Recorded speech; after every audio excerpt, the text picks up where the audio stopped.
Hi, I'm Nicole Silk, and I'm Executive Director of River Network, and this is my board chair, Rebecca Water.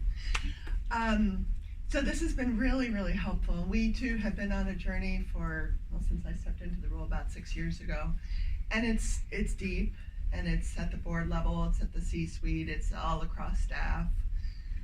So I really appreciate your perspectives. My question has to do with the amount of, if we're really serious about this work, it requires deep intentionality across all of us executive directors.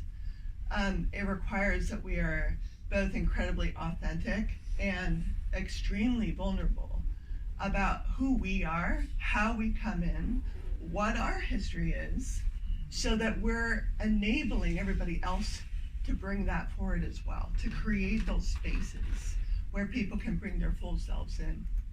So my question for you all is really about those situations where you've had to be very vulnerable in public spaces beyond your organization, and the times when you've been slapped down, and how do you bring yourself back up and be the model that you have to be, not only for your organization, but for the larger movement that you're part of? You know, you have to recognize your own white privilege. You have to be willing to step up and say things that are even uncomfortable for me to hear. But you know, it's you just have to be willing to do that, and you know, and say, hey, you know what, I don't know the right words all the time, and I'm saying it. In fact, I say diverse people or do different things. It's not the right language. I'm still learning, absolutely. But it's, you know, where your heart is and where you're trying to go, and keep just moving in the right direction and learning and being open to it. I've been learning a lot about white fragility, and you know, the book that you mentioned, yes, as well as other work that we've been doing, and one of the most powerful things was that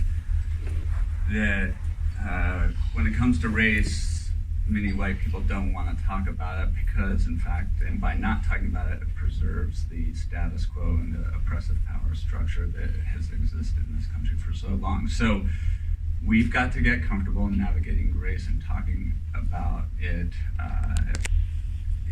comfortably, and just to talk about, you know, stepping in it. So we all, you know, just days ago, we had a session with our all staff, and myself and several senior leaders talked about in very vulnerable ways what we learned in our reflections and how challenging it was to speak. And then I heard from somebody later, it's like, you know, we don't need to hear like how challenging it was for white people to talk about race.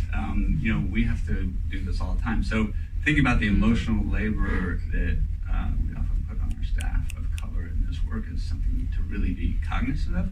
We're going to step in it, fix it. This is not about making ourselves feel better because it's hard, but about listening, being open to critical feedback, and making the changes going forward. I think that's what I was taking away from the last 2 weeks of learning how to do it anyway. But I would agree. I mean, it's admit it, apologize for it, fix it, and then go home that night and drink.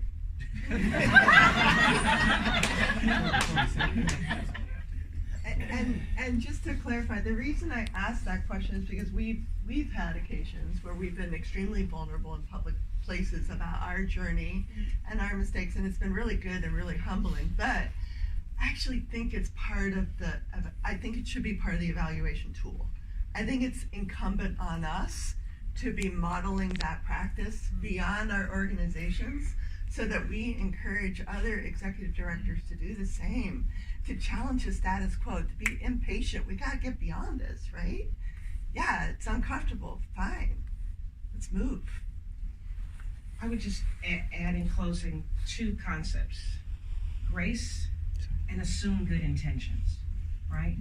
Assume that people are coming from the best place that they can. And we all can be educated about a whole variety of issues and a whole variety of ways to receive people and to hear stuff. Now, if you had known me 35 years ago, you would never hear me say what I just said, right? Because grace just was not what I did. But I remember something my grandmother tried to teach me my whole life, and I was 32 when she died. You catch more flies with honey than you do with vinegar. You would have thought that was the most conflated concept of physics that there ever was, because I could not understand what she was trying to tell me. But over the years, I have come to understand that if you approach people with grace, even if it's about a really difficult conversation on a really difficult set of issues, at least you have the basis for a conversation and a dialogue, right? Not a diatribe, but a dialogue. And I don't want people to feel bad about the things that I said. Okay, let me correct that. I don't want people to feel bad now about the things that we say in these spaces. I want people to walk away with an open heart and an open mind and the ability to come back again and again as we continue to struggle through this conversation, which is difficult. And we don't have the language and we don't have the tools, but if we're going to get to where we're going to get to, we have to assume good intentions and give each other the grace to make mistakes and say things that may not be the right thing, but that our hearts are in the right places, right?